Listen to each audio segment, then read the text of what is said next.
Ang lapad. Ang lawak ng lupa. Yan, may baka doon. At ang ganda ng langit ngayon. Ganyan siya, oh. Wala masyadong clouds. At maraming puno.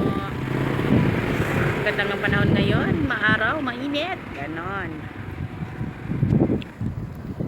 Yan, diba? Ang ganda. Ito, may baka.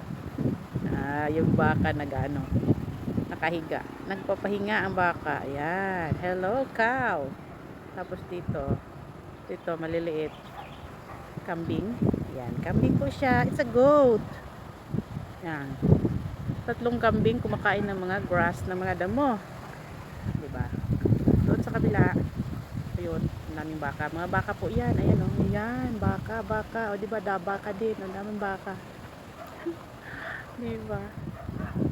Lawak po ng lupa dito. Ang lawak ng area. Yan. Mga punong. Ang ganda-ganda ng kapaligiran. At ang ganda-ganda ng panahon. Diba? Ang lawak niya, oh. Ang lawak ng kalupaan na yan. Kita nyo yan. Diba? Ang yaman ng may-ari ng lupa na yan. Sobrang lawak ng kanyang kalupaan. Ayan, oh.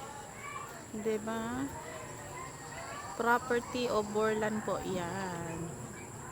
Property of Borlan. Ayan. Itong kalawak. Ayan, Kalaparan. Okay, Kalaparan. Diba? See? Tapos marami pa yung mga baka.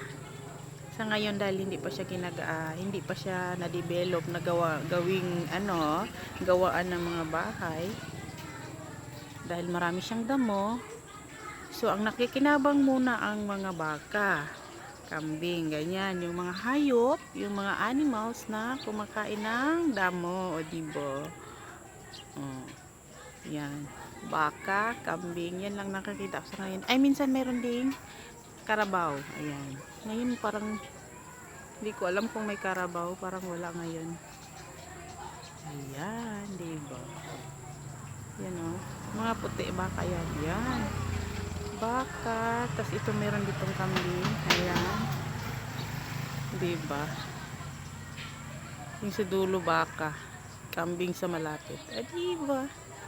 Yan, oh. Dito meron pa, oh. Ayan. Ayan lang. Thank you for watching, guys.